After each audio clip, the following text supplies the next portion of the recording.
Welcome to Animal Football Insider, your weekly look into the happenings of your Super Bowl champion Tampa Bay Buccaneers, the Florida Gators, and all things related to football.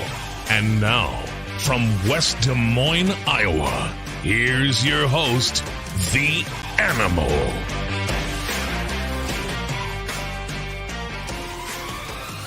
And good evening to you all, ladies and gentlemen. Welcome to this very special Thursday night edition of the Animal Football Insider. Okay, it's not a very special edition. It is a weekly edition of the Animal Football Insider. Coming at you from the confines of a windy and very cold West Des Moines, Iowa.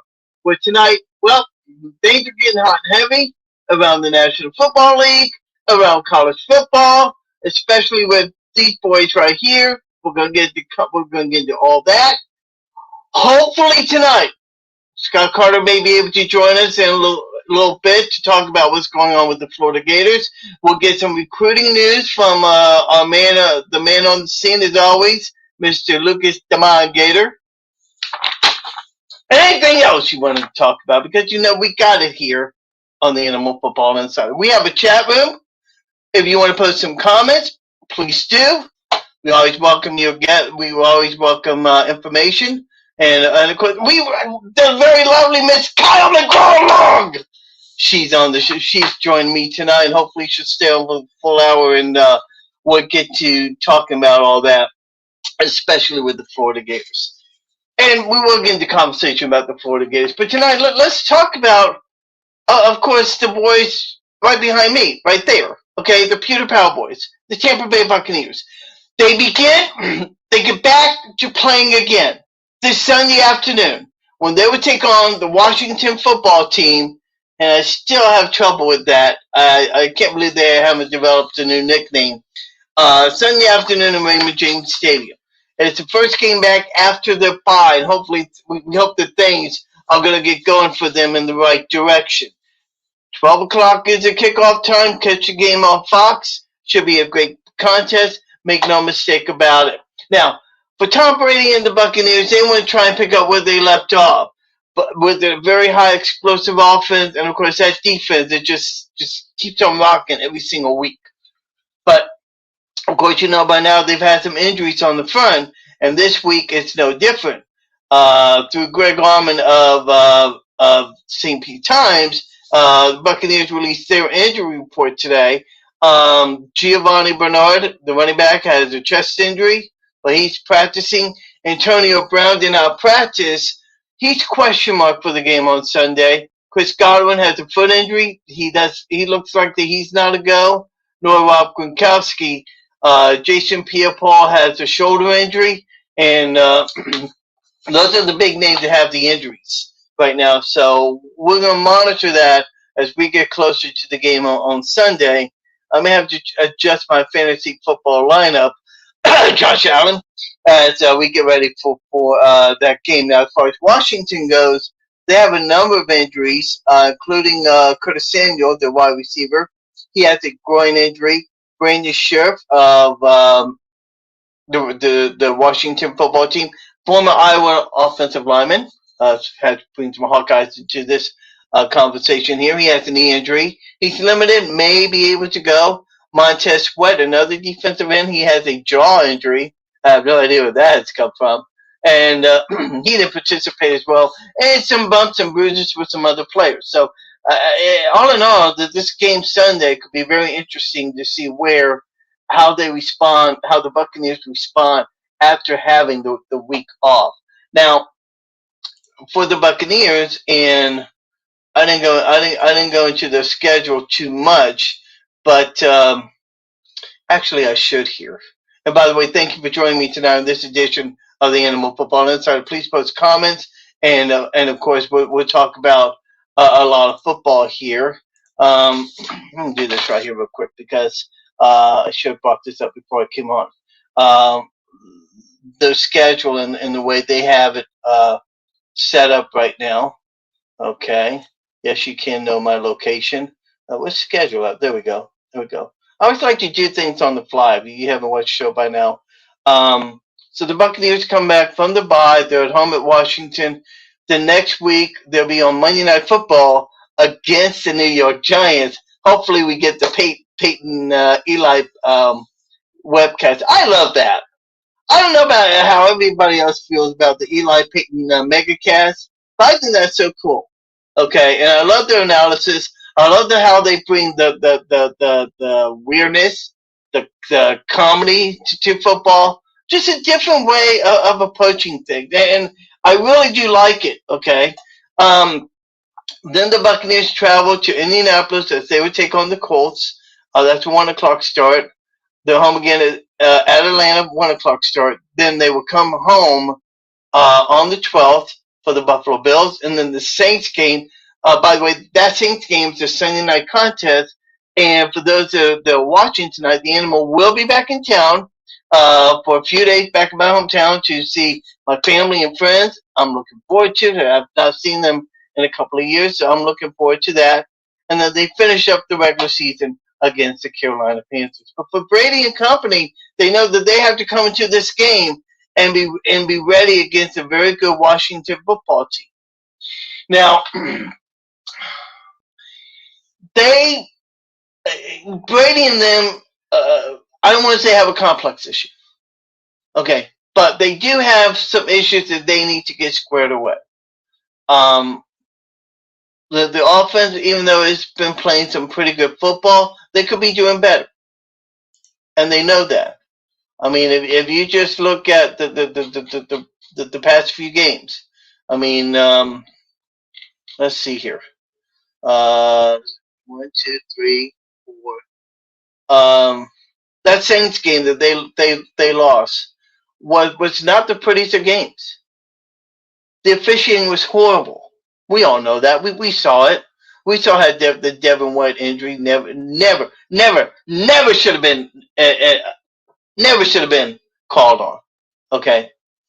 And for those that think that Devin White actually purposely injured Jameis Winston, that they're crazy. By the way, Jameis Winston is out for the year, in case you don't know that by now.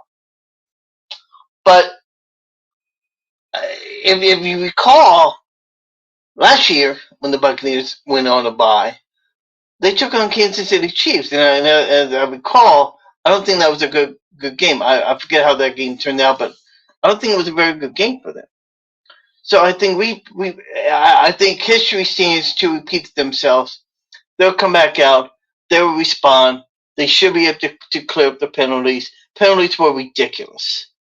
We all know that, you know. And to be fair, some of those penalties were ticky-tack penalties. Okay, especially the taunting penalty. These guys do not understand the taunting penalty. I don't think these officials in college nor professional football understand what the taunting penalty is about. And they need to really get a handle on it, because I don't think the taunting penalty is. I think officials make that much more of a bigger deal than what it is. But you guys have your opinions. Please comment on it. You know, I mean, I would like to know what you all think of it. You know.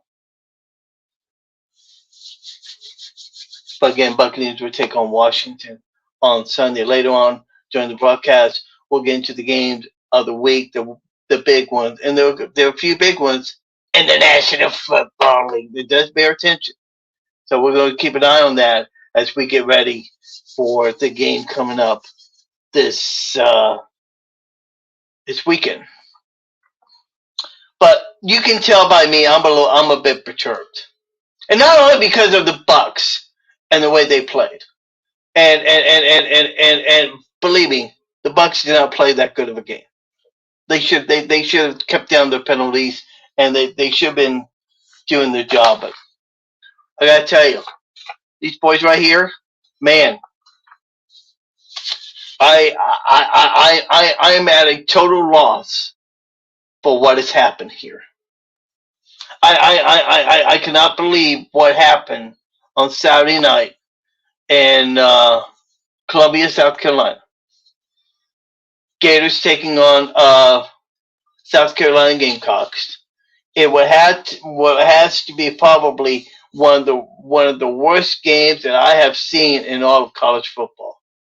I mean, um, that game really and truthfully never should have happened. Okay, these guys should have been able to come out and play, and they should have played a lot better than what they did. There's no mistake about it. The defense was just horrible. The offense could not get into sync. 40-17 was the final score as South Carolina rolled over the Tampa Bay Buccaneers. How bad was it for this game? Okay, let me give you some stats to put this in perspective. For South Carolina beat us in the rushing game, 284 yards to 82. In the passing game, we outpassed them 258 to 175. But USC in South Carolina on the night was able to gain 459 yards. 459 yards on the day against this team, and it was a horrible it was a horrible game on the night. Damian Pierce on the night, 6 carries for 42 yards. Emory Jones had 11 carries for 42 yards. Okay, at any time, folks, that you can have your quarterback match the rushing yards of your running back, your star running back. I mean that really tells you a lot. And the process, it was just a horrible night from an offensive and defensive kind of game. We always said that should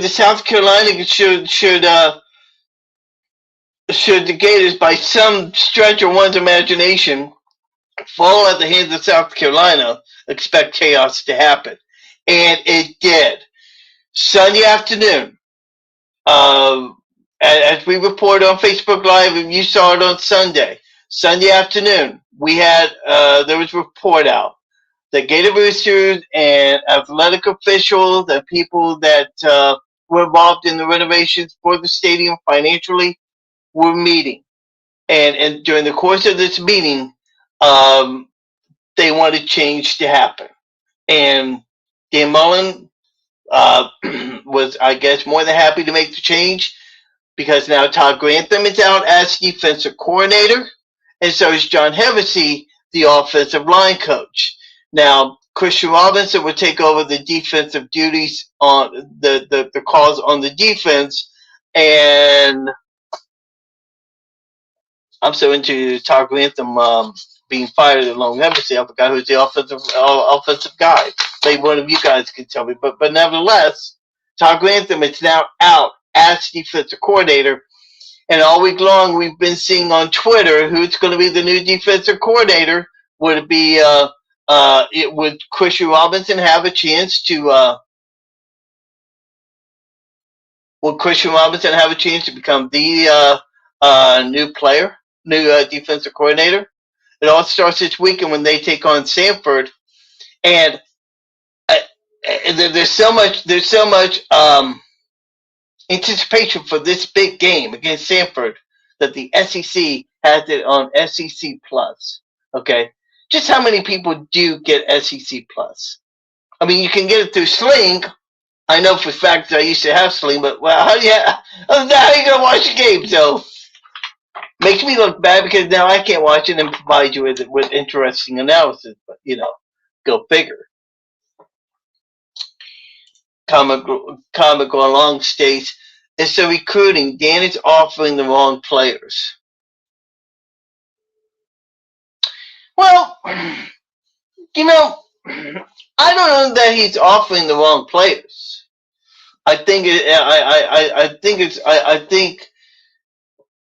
they come in and these players give them this quote false narrative that they're ready to become a Gator, they're ready to play hard, but they don't produce. Okay,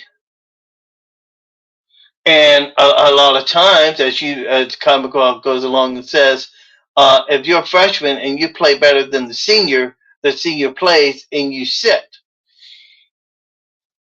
I'm gonna disagree with that. Actually, I'm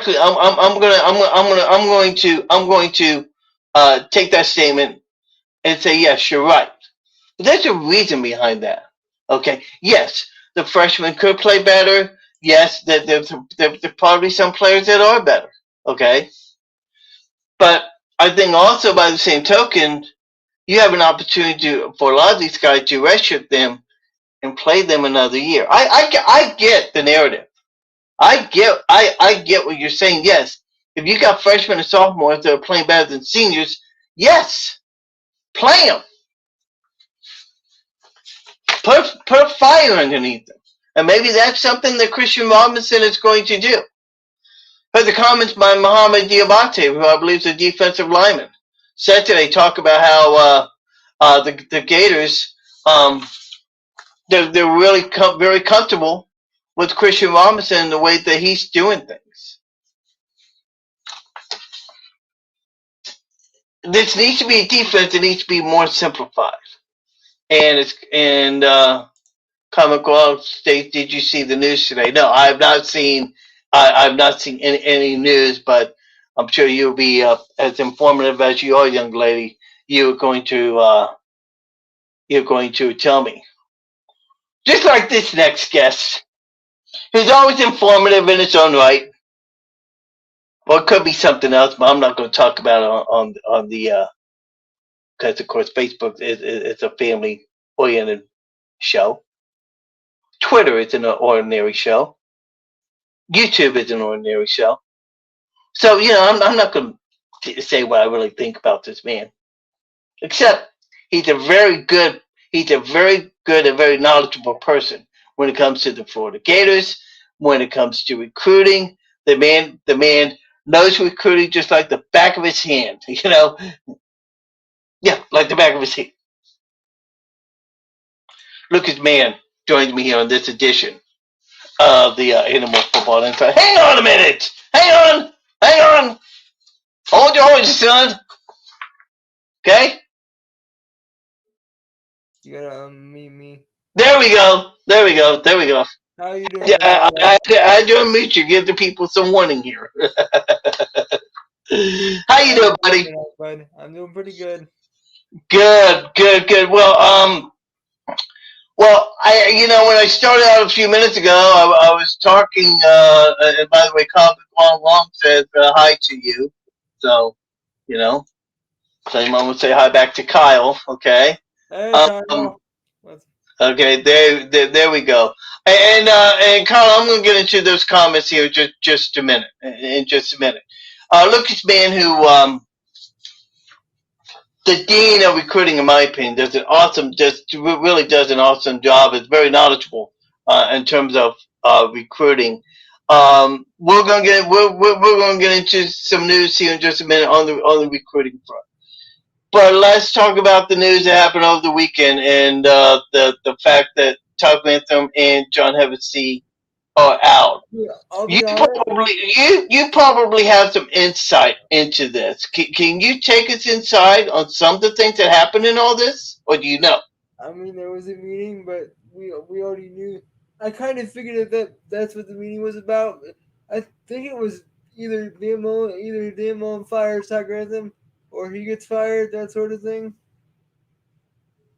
And giving him an ultimatum, and it's a shame that it had to come down to that. But I think Dan was ready to. I'll tell you what. I think even the meeting hadn't happened. I think Dan was ready to make the change regardless.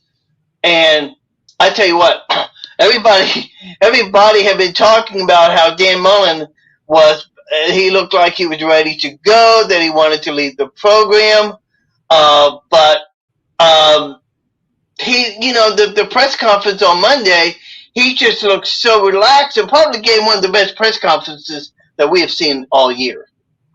Yeah, but I'm ready to see it. I'm ready to see see it on the field. I'm ready to see these boys just go out there and ball out. And I think I think they're going to, because I think that what this team possesses is pride. I think these kids have a lot to prove. Let's keep one thing in mind, and I think there's something that's very hard to remember here. That if you want to become if you want to play, I mean, it goes back to what Carl Long was saying a moment ago. I'll pull up a comment again. That if you're a freshman and a freshman plays better than a senior, the senior plays and the freshman sits. Okay, that's a philosophy that they've instituted. But I'll tell you what, I think with Christian Robinson, I don't think he's going to buy into that. I think Christian Robinson's ready for some fresh blood on the field and give these kids an opportunity to play. And by the way, what better opportunity to play than against a team like Stanford? Where is Stanford anyway? Where is that anyway? Where is that school anyway? Stanford, I think, that is a great question. And if anybody knows where Stanford is, I think it is in Florida. Okay.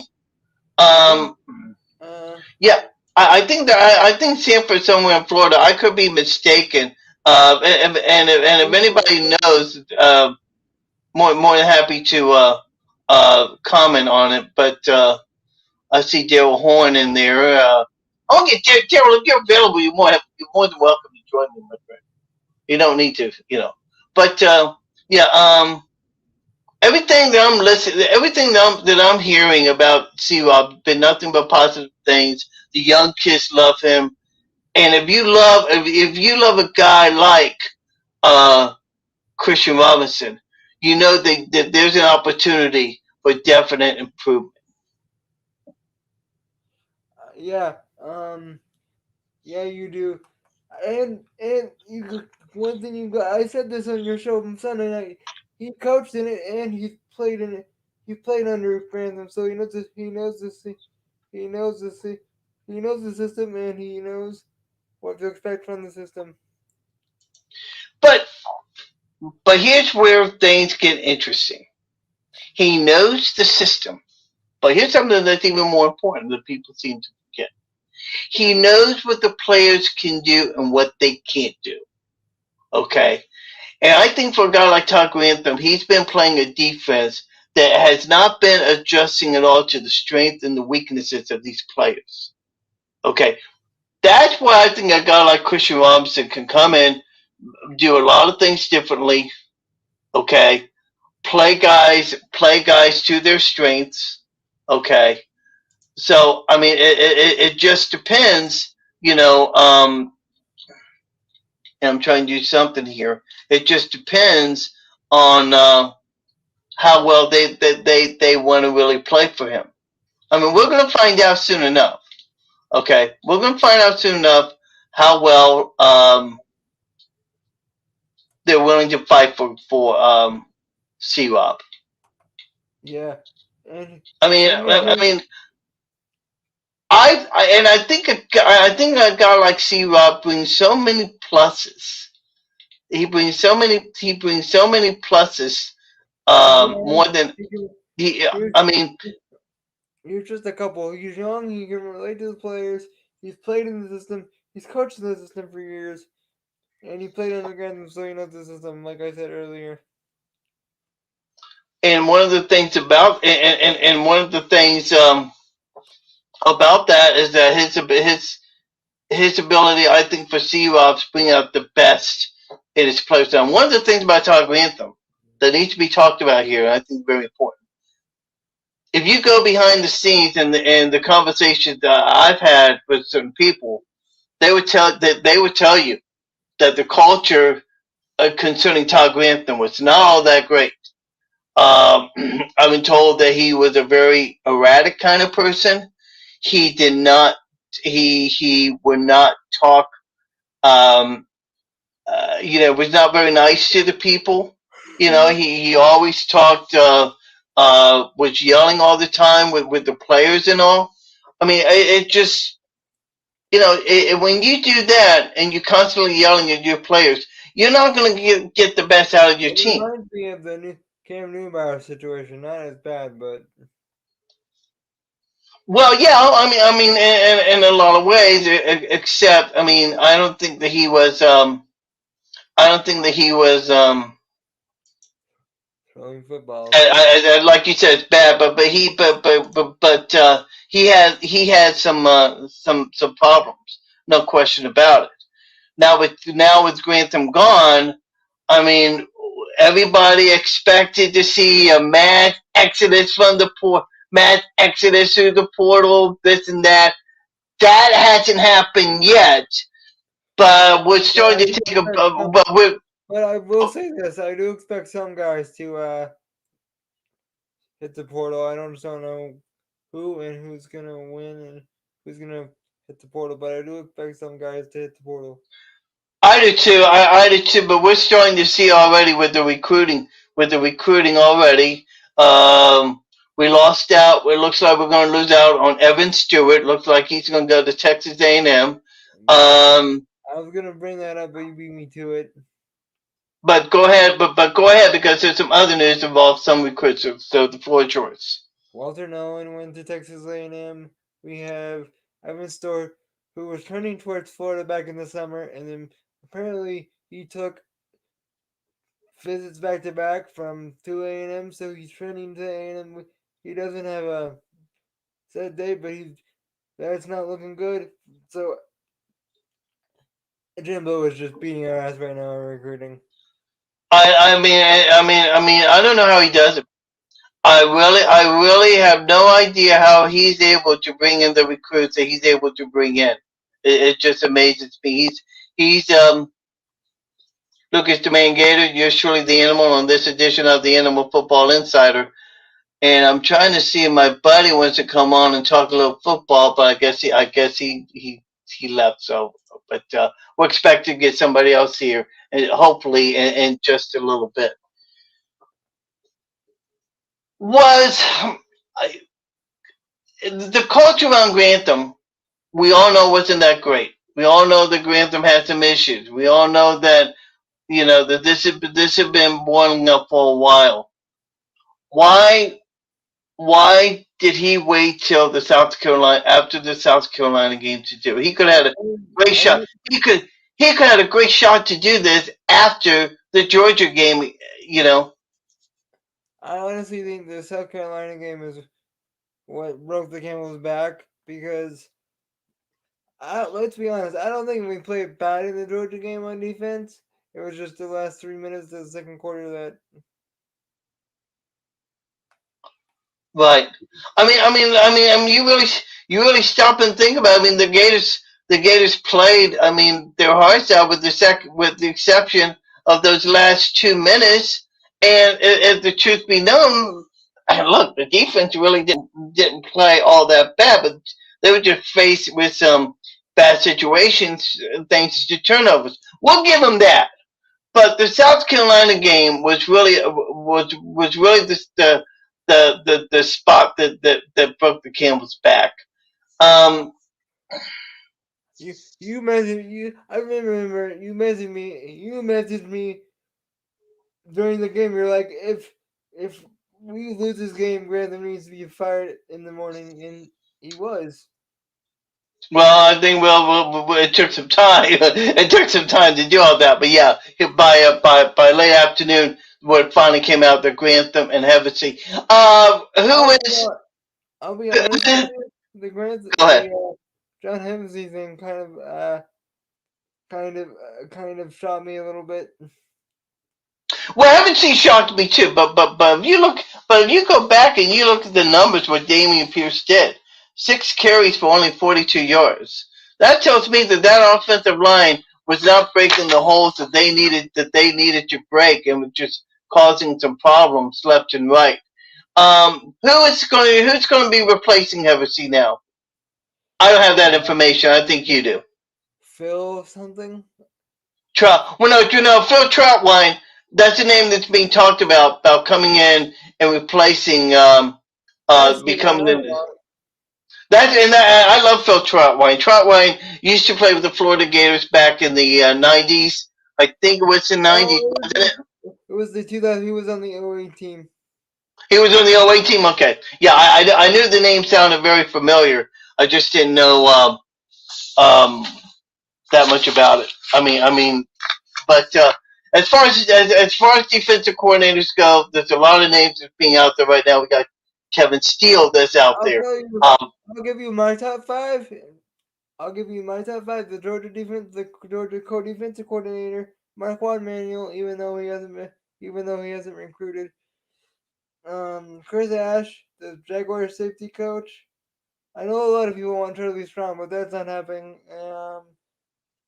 The I can't think of the guy's name. T. Rob, the guy from Miami. He coached under Muschamp for. right. See, yeah, T-Rob, Tavares Robinson. Yeah.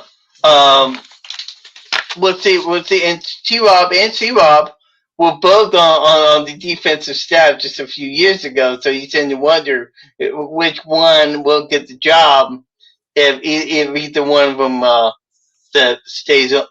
I State. personally, my take on it is I don't think Mullen hires from within. I think he goes out and gets his own guy. And I think I agree with. I think that there's somebody better that he has. I think he's going to. But here's the thing to keep with. But here's something that. But here's hang on. Here's something to keep in mind.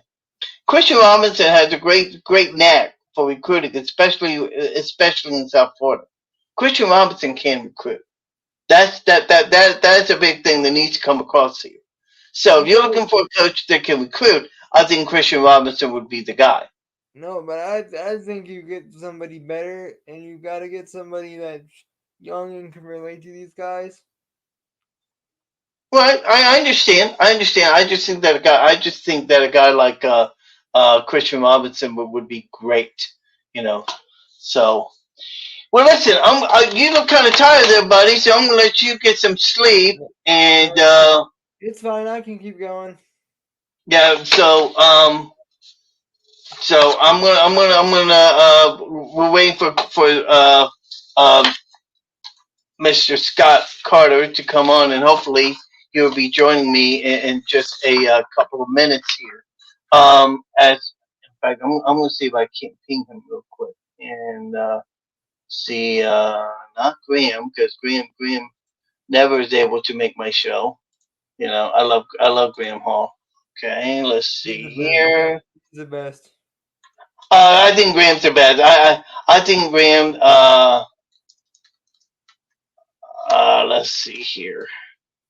Let's see here. So hopefully, yeah, Graham's the best, and he does an outstanding job. So, I love it. I love his take on a lot of things. Right now, he's unable to join us because he has doing a lot of college football. But you guys got comments, questions about the Gators? We'll go ahead and. You got a question for me? Shoot him. Yeah, exactly. Even questions for Lucas. Bring him on. While we're waiting for Scotty to show up, hopefully he's going to join me here. While we're waiting for him to show up, talk about some games that are going on this weekend with college football.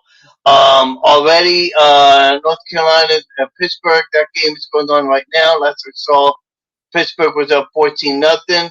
South Florida tomorrow night. 6 p.m. Central, 6 p.m. Eastern Time on ESPN.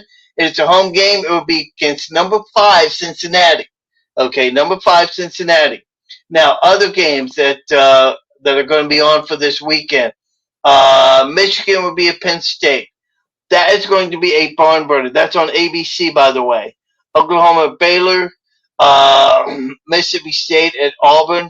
That might be a very interesting game, Mississippi State. I love the way that they're playing, but their kicker has some downfalls, and I don't know if you saw it, but on the SEC Network, Out of Pocket, Mike Leach, the head coach of Mississippi State, was offering players offering a tryout to anybody that wanted to try out. And Alyssa Lang and Andrea Carter, who co-host the show, they did great. They provided a great skit on that. So that was really cool. Check it out on Out of Pocket every Wednesday night on the SEC Network, along on Monday nights, Thinking Out Loud. That is really a cool. You ever seen Thinking Out Loud? No. Oh, it's a great show. You gotta check it out on the SEC Network. It's really cool. Other games to talk about: Rutgers will be at Indiana, West Virginia, K State, Central Florida will be at SMU. That's 11 o'clock game.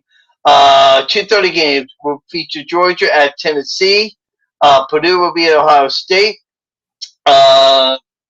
Miami against Florida State at Florida State, 2:30 on ESPN. That's going to be a very interesting ball game. Iowa State will take on Texas Tech. Other games to keep an eye on: Kentucky will be at Vanderbilt. That's a 6 o'clock start. Notre Dame will be at will be at Virginia. That's on ABC. Arkansas and LSU. That could be one of the games of the day. You know? Keyword in that sentence is could. I don't know. How can LSU fire a coach after winning a game?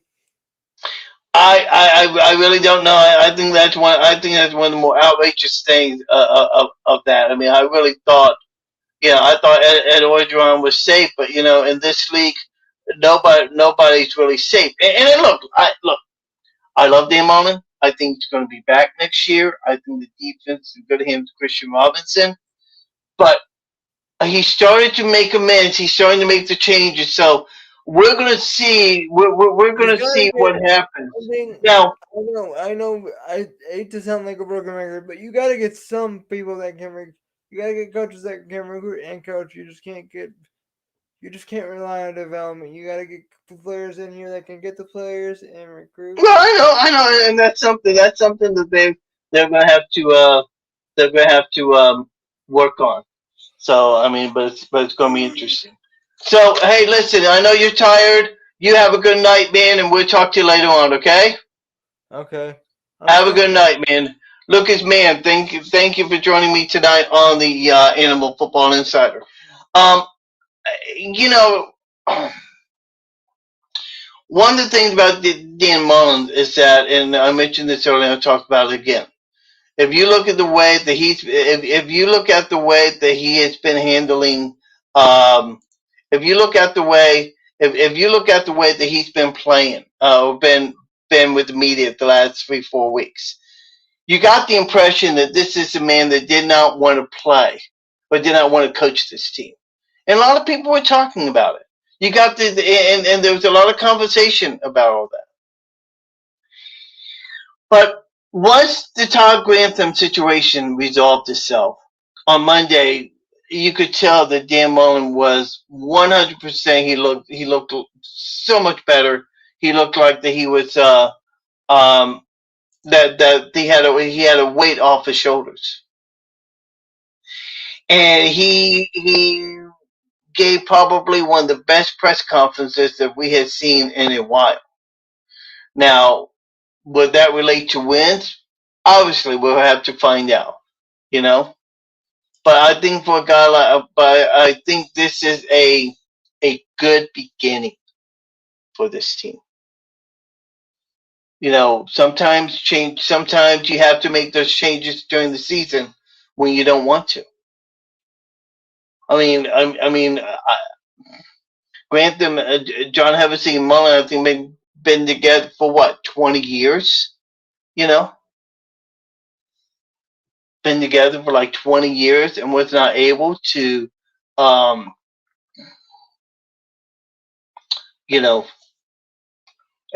fire a guy like that after 20 years, what I'm trying to say, that had to be hard to do. So it makes you wonder. What Mullen was going through. And look, we don't like to see these guys get fired. But let's face it, Todd Grantham's defense was just not working here. It really was just not working here. In fact, if you'll give me a moment, I'm going to go back. And a good friend of mine posted something. A friend of mine posted something earlier talking about interceptions. Good friend of mine, David Soderquist, who does a very good job. And he posted something on Twitter here earlier tonight. I'm going to find it here in just a minute while we're waiting on Scott Carter to show up on this edition of the Animal Football Insider. Yours truly, the Animal. Go ahead, Lucas Demand Gator. Lucas Demand, yeah, Gator Man. That's what we call him. David posted something very interesting, and I really want to share it with you. So hang on just a minute. Here we go. All right, so David posted something a little while ago. Let's see. Offensive interceptions thrown by year over the past 20 years, and most of it is pretty interesting. In 2006, 14 interceptions were thrown. Of course, that was under Tim Tebow. But in 2007, he only threw them 6. In 2008, he threw only 5. Pretty impressive. For the Gators from 2017 to now, 10 interceptions, 6 interceptions. 2019, 10 interceptions. 2020, 10 interceptions. And now 2021, already 15 interceptions. And oh, by the way, it's expected that Anthony Richardson is going to get the nod. Expected that he's going to play. Now, whether he starts, that's going to be another story. I take care of what I like to see. I like to see the kid. I really would love to see the kid play. I think that would be a very, very interesting thing to see. I mean, just to see a pure rookie guy come in and play. You know, it's not against one of these top-notch teams. I mean, Sanford is not one of your great schools, but I would love to see him get some PT. And I also would love to see a lot of these freshmen and sophomores get some playing time. And if you really stop and think about it for just a minute, having these guys play really, I think, gives them an opportunity to see what the future lies ahead for Florida football. I think it could be very, very interesting down the road if some of these freshmen and sophomores got to play and give them an opportunity to see what they can do. I think we'll see it. I think you're going to see the playbook as many as 80 to 85 players play. Maybe everybody at some point in time gets some action. But we're going to see. You know. As far as the game went on Saturday, Trey Dean and Muhammad Diabate led the team in tackles. Muhammad Diabate is an interesting person. He was quoted as talking about Christian Robinson, saying that he loved Christian Robinson and the way he plays. He loves the way that he relates to the players. And that's why I think a guy like Christian Robinson has an opportunity before him to make his own mark on what this defense should become. I don't think the situation where he wants to take on the Todd Grantham defensive caliber philosophy. Now, if that's something hard to do with that you're asking within a week, depending on what you do. I mean, a lot of times your defensive schemes that you're presenting before itself You're not putting the players in the right position. And you have to ask yourself, is it the scheme that's being played? Or is it players that are in the scheme that are not able to perfect it? And sometimes you have to change that scheme, modify it, and play to the strengths of the people that are playing on the field. I think that's such a key. I think that's such a key asset for this Florida Gator team defensively. And if Christian Robinson can establish, I know the Gators are going to win. I know it's going to be a team against him. But what I'm looking for in the game, I'm looking for physicality. I'm looking for this team to become excited. I mean, when these guys are on the field, you don't see these guys jumping up and down, high-fiving people, things like that. You don't see these kids having fun. And I think that for them, I think for Dan Mullen Company, they want to get back to that. They want to get back to these kids having fun. And so that's why I think a guy like Christian Robinson going to relate to them. Can Kevin Steele do that? I don't think so. Can a Brent, who's the guy from Clemson who is very, very, very good? Brent, somebody, I forget his name. Can he be the the key? I doubt it, because he doesn't. Because they're such good defensive coordinators that I don't think they have that they relate to the players. They relate to the system. And think about that as we get ready to watch this game on Saturday. It's going to be very interesting to see what happens during the course of the season. Now,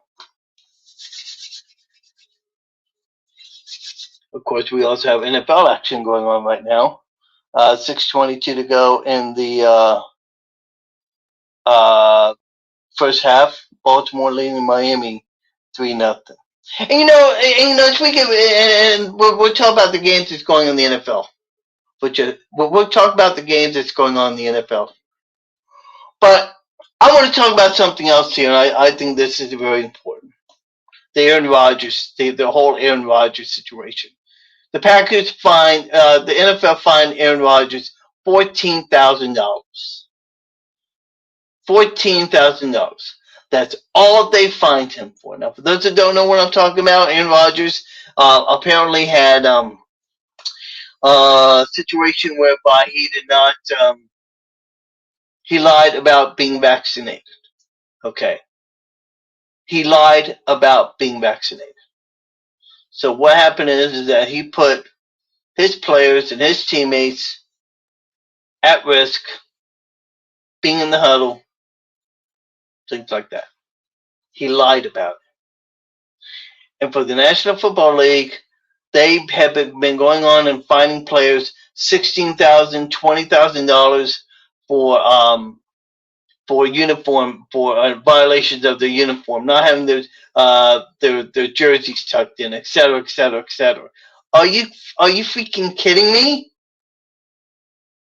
One of your star players, one of the chief spokesperson for the National Football League, one of the people for State Farm and other commercials, lied about his health status. I don't care if he got vaccinated or not. That's not the issue. The issue is you lied about it. Because had you told the truth, had you been honest about the whole thing, precautionary measures would have been taking place. And for the National Football League to do what they did and put them and put those players to put his teammates' health in that position says a lot about his stubbornness, his arrogancy, his selfishness. I mean, look at the way he treated the whole situation with the Jordan Love situation. and the fact that he's was crying because he didn't get a say in the drafting of a quarterback. Are you kidding me? You don't get a say. You're a quarterback. Your job is to play and win the games. That's what it is. When you come into a situation whereby you put the team's health at risk, you put the reputation of the team at risk, and the league just fined you $14,000? Are you kidding me? That goes to show the arrogancy of this league, the officials, the way that game was called in New Orleans. That was just horrendous. Even college football and the taunting rule, they're taking that to stride. Yes, I'm on my soapbox here, people. Okay? But I just believe that you need to be open, you need to be honest, you need to be upfront about everything. And when you're not, you cause problems. You have issues. And for Aaron Rodgers, he has a lot of issues. Now, I got to tell you something.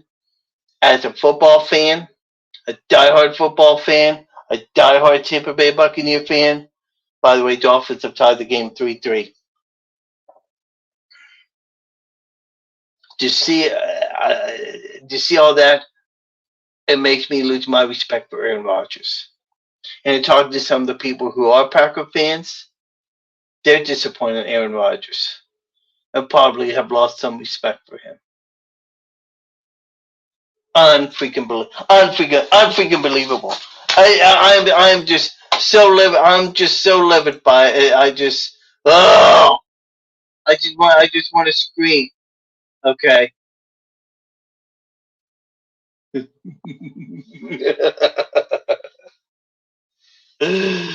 Oh, that's great. That's great. That's great. That's great. That's great. You remember, but I'll get into this in just a minute. Let's talk about the games that's going on in the National Football League.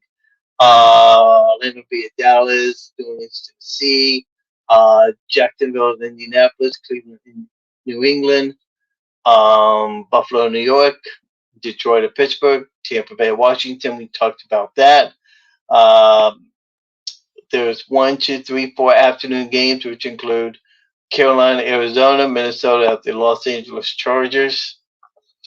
That might be a really good game to watch out for. I'll be traveling back from Cedar Rapids, so I'm going to spend some time with my friends in Cedar Rapids.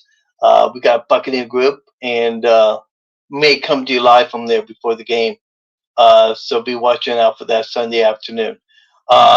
Seattle will be at Green Bay, and then the night game Sunday night Kansas City, Vegas, and then Monday night the Rams will be at San Francisco.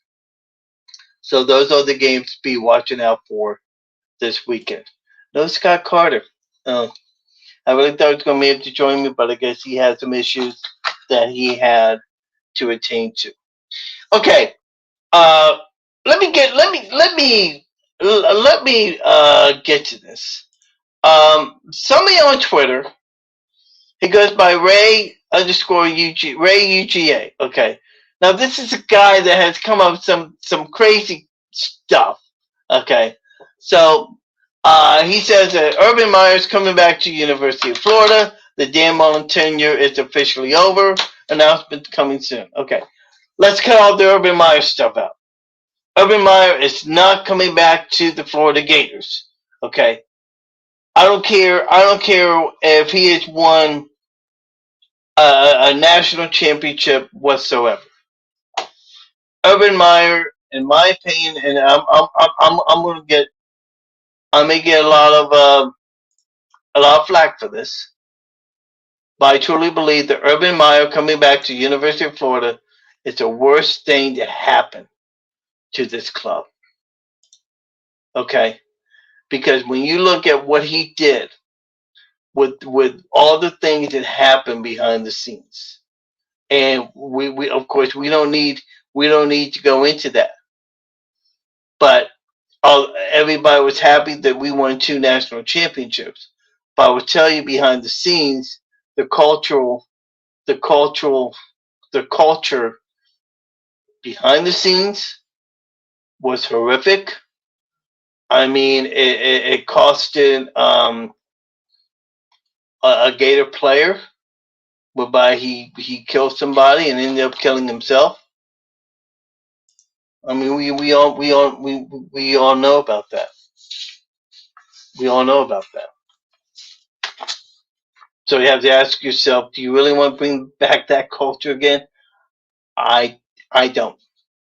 I think there's a lot of fans that don't. That don't. Let's make this perfectly clear here tonight. Dan Mullen is not going anywhere. Okay, he's going to bring in a very good defensive coordinator. He may keep Christian Robinson. I don't know.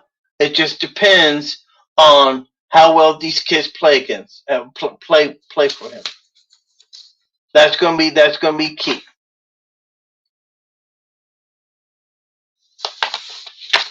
But if he decides to look from the outside, it would not surprise me. I would not be surprised if, as Lucas mentioned earlier, Kevin Steele. You know, maybe even Charlie Strong. Maybe even Charlie Strong. I would love to see Charlie Strong. The only problem that I have with the whole Charlie Strong situation is what happened at the University of Florida. And if you don't know by now, Charlie Strong, the NCAA handed out some minor infractions against Charlie Strong because of some things that he did. They weren't bad, okay, but it's still just the fact that it happened put him in a bad light, okay. And maybe Charlie Strong wants to stay in the National Football League. He's a defensive coordinator under Urban Meyer at the Jacksonville Jaguars.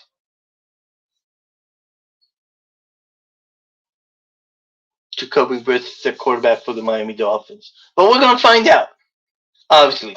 And it gets underway this Saturday against Stanford, and then the following week against Missouri. By the way, the Missouri game is going to be at 4 o'clock Eastern Time, 3 o'clock Central Time. Now, Animal Football Insider is going to be in Missouri next week. I always go when Missouri's in town. I am going there. I'm going to be, I'll bring you some video stuff. So be watching on Facebook. So I mean, it's going to be a great time. Make no mistake about it. Be watching because we don't know if we're going to do it on Thursday or Tuesday. We might go ahead and do it on Thursday. Give some of these guests time enough to get ready. And as Amanda Tomlin says, just want to say hello, Animal, and add go Panthers. By the way, the Panthers. That's the other big news that I want to bring to you today, and I hope, Amanda, you're still on. The Panthers today signed another quarterback, Cam Newton. I kid you not. They signed Cam Newton. They signed him to a new contract, a 1-year deal, and yes, he's going to play. He's going to be number one. Just like me, I'm number one. Of course, I'm one of these boys right here. Very proud to do so. So, always excited about that. Next Thursday, we'll be back on. Same time, same place. Hopefully, we can get Scott Carter to join me. We'll see what happens there. Yes, Amanda, they did. They brought Cam. They brought Cam Newton back. Sam Darnold has a shoulder injury, so he's going to be out for some time. So Cam Newton got signed to a 1-year deal. I mean, and I understand what they're doing. I understand what they're doing. They're not that they need a backup quarterback. The quarterback that's playing right now, and I forget who it is. Of course, you being the intelligent person. Yes, way. Yes, way. Yes, I'm very serious. They did sign Cam Newton to a 1 year contract. Even and to be quite honest with you, even I am shocked by it. So checking one more time, seeing if my buddy's on, but I guess he's not. So we should get Franz Beard on next week. That's what I'm going to try and do. Next week, I'm going to try and get Franz Beard to come on and talk a little bit Gator football and all things related to the Florida Gators as well. By the way, the basketball team, they had their outing last week. They had their outing on Tuesday and they won. They looked pretty good. Amanda replies, he throws to ghost. I love it. I love it. Hey, look, one thing, Lucas Meyer for joining me tonight on this edition of the Animal Football Insider. Hope you guys liked it as well. Next week we're going to be back Thursday night, 7:30 Central Time. Hopefully we can talk about a dominating performance with the Florida Gators and a Buccaneer win and anything else that's happened in college football and also the National Football League.